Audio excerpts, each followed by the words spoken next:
Saya bekerja di Sido Muncul 59 tahun, ya. Tapi saya ini dari kecil ikut nenek saya pendiri Sido Muncul.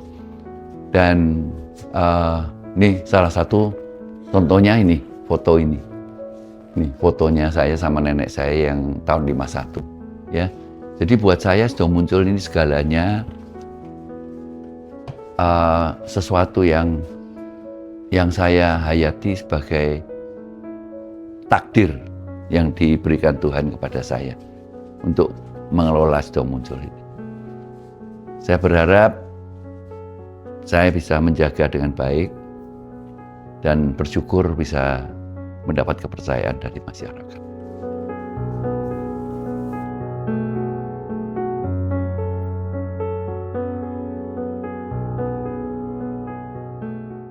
Selamat datang di Teach Me Marketland, sebuah podcast pasar modal persembahan dari Teach Me.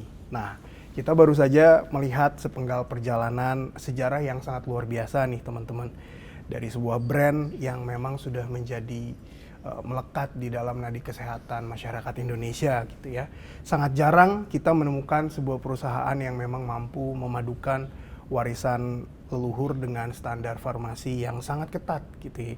Kemudian banyak hal yang sudah dilakukan oleh perusahaan ini. Nah, sebuah kehormatan nih hari ini Teach Me Marketland bisa datang ke visit ke tempat ini. Hari ini kita akan coba mendengar langsung dari sosok yang sangat sentral dari kesuksesan raksasa jamu di Indonesia. Siapa lagi kalau bukan CEO Sido Muncul, Bapak Irwan Hidayat. Selamat pagi Pak. Ya, selamat pagi. Oke, selamat datang Pak Irwan. Selamat pagi, selamat siang, selamat sore. 2 tahun nanti nontonnya sore. Betul Pak. Selamat datang di Teach Me Marketlands Pak. Terima kasih buat tempat yang diberikan kepada Teach Me hari ini ya Pak ya. Oke Pak, langsung saja. Pak Irwan, Sido Muncul di tahun 2025 mencetak gross margin yang cukup baik ya, 58% Pak. Banyak yang tentu kagum dengan pencapaian ini Pak. Bagaimana sebuah perusahaan jamu, quote unquote, bisa sangat profitable gitu ya Pak.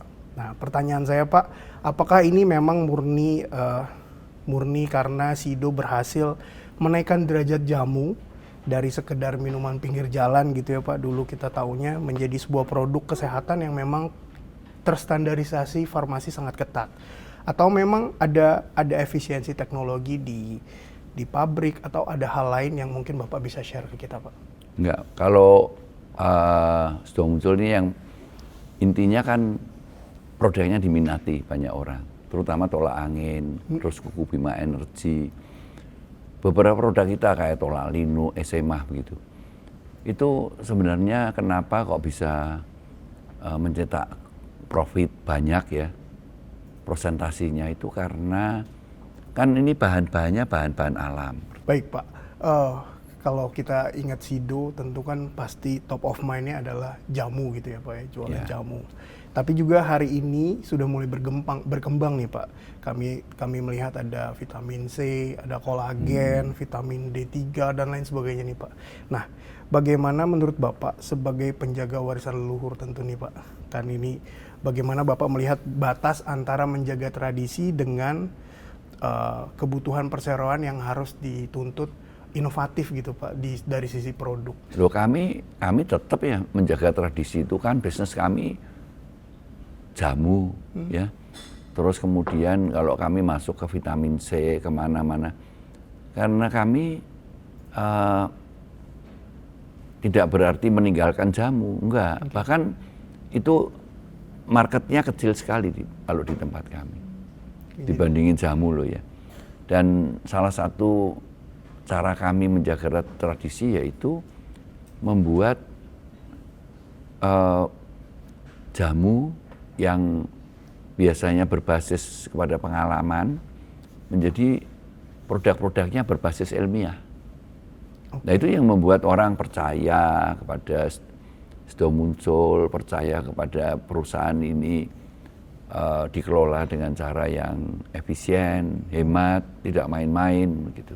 Oke, jadi berbasis pengalaman, saya tertarik tuh, berbasis pengalaman dibawa ke ranah yang ilmiah sehingga orang tertarik gitu ya Pak. Jadi kami lakukan dua hal. Yang satu uji toksisitas dan terbukti ya, itu tahun 2003 apa 2002.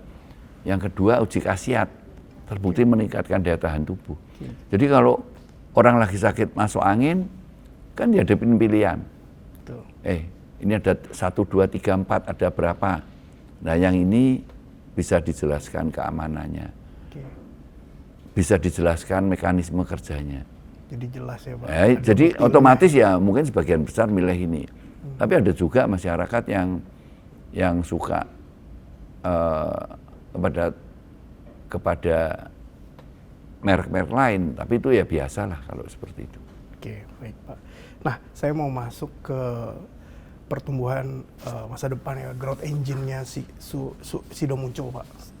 Nah, data kami Pak menunjukkan bahwa pertumbuhan ekspornya Sido tahun lalu melesat 31% Pak. Terutama ke 3 negara ya Pak, ada Nigeria, Malaysia, dan Filipina nih Pak. Pertanyaan saya Pak Irwan, apakah visi Bapak ke depan adalah membuat tolak angin dikenal sebagai gingsengnya Korea gitu? Kalau Korea kan punya gingseng nih Pak, apakah nanti Bapak punya mimpi bahwa tolak angin brandnya Sido muncul itu bisa menyaingi gitu ya Pak, seperti gingsengnya Korea atau hal yang lain Pak? Kalau yang saya lakukan, yang kami lakukan yaitu kami mengekspor semua produk-produk kami, ya, bukan cuma tolak angin. Kami kan punya food supplement yang berbasis herbal, kan biasanya food supplement berbasis pharmaceutical base, berbasis farmasi. Ini berbasis yang herbal base. Nah, kami mengekspor itu, cuman kan di dalam setiap bisnis itu dibutuhkan motor gitu, lokomotif. Makanya kami memilih tolak angin yang terbukti menjadi best seller di Indonesia untuk menjadi itu lokomotif produk-produk kami. Flagship produknya? Ya. Terus kemudian kalau kita mengekspor, kan mereka yang dibutuhkan apa? Kepercayaan toh. Kepercayaan. Nah, itu yang kami bangun. Tapi kami bangunnya kepercayaan di dalam negeri dulu. Sebab gini, tidak ada sebuah produk yang bisa keluar dari negerinya kalau dia di negerinya sendiri tidak hebat. Dia mesti hebat di negerinya sendiri. Coba Anda lihat ini tuh, makanan, merek-merek hotel. Di negeri mereka hebat, mereka pergi ke luar negerinya sendiri.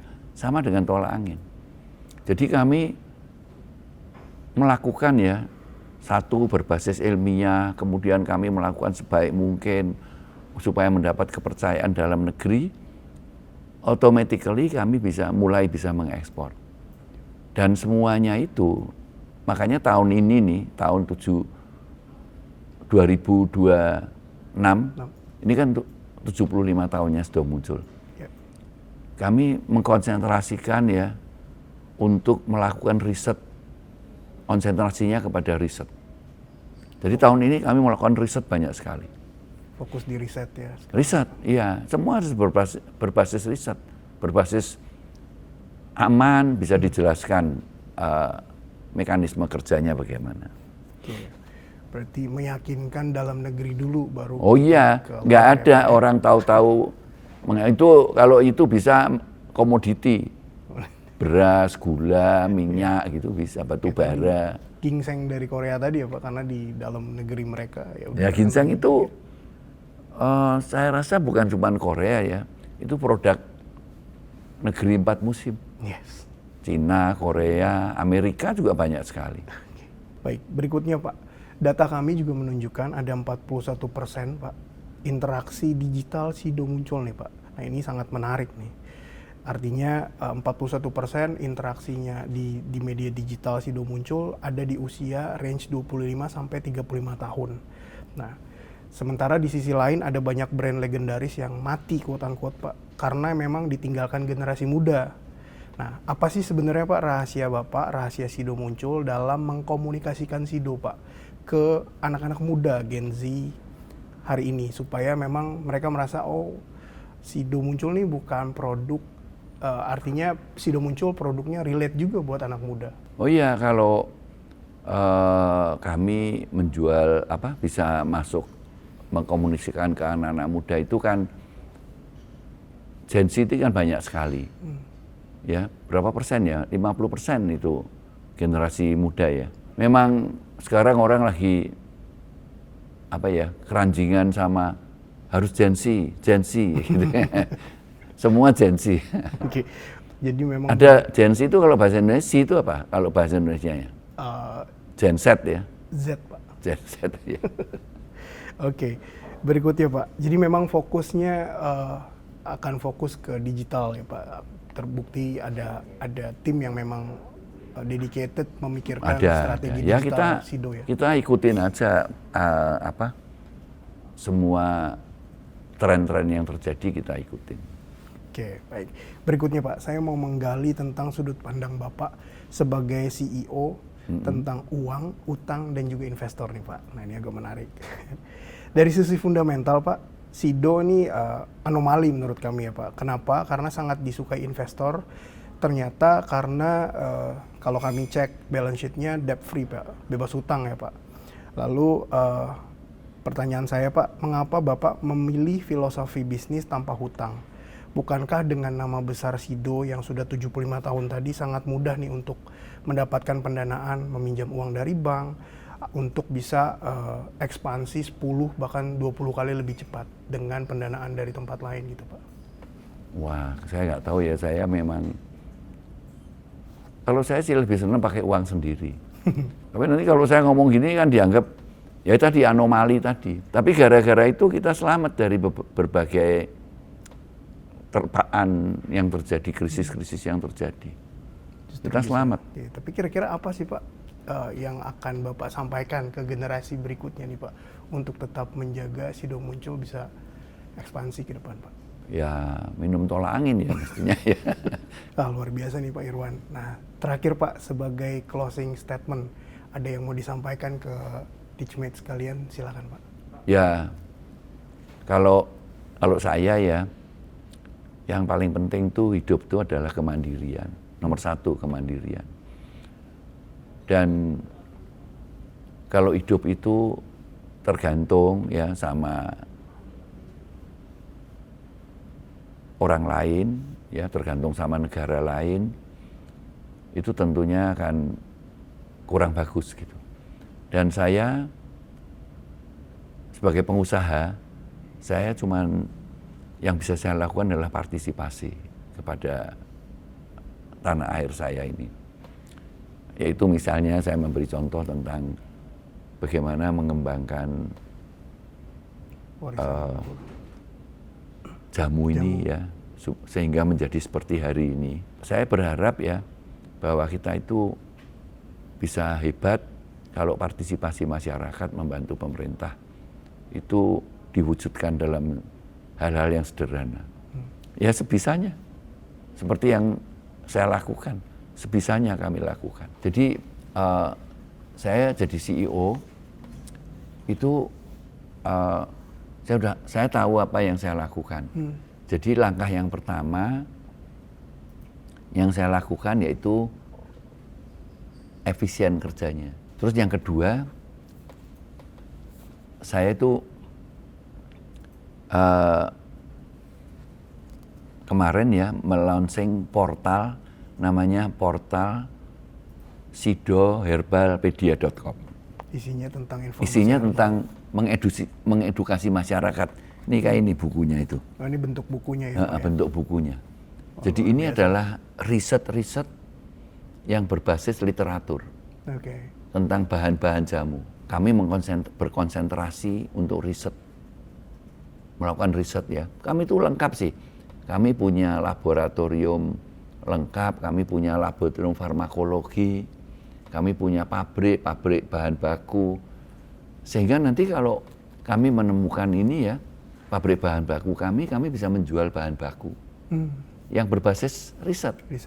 Pembuktian dari mana? Oh, kami punya tim. Ya. Selanjutnya kami melakukan ekspor. Ya, tahun ini kami akan masuk mendaftarkan di Arab Saudi. Oh, mau masuk ke Arab. Arab Saudi mendaftar masuk ke mainstream. Kalau sekarang kan enggak, masuknya ke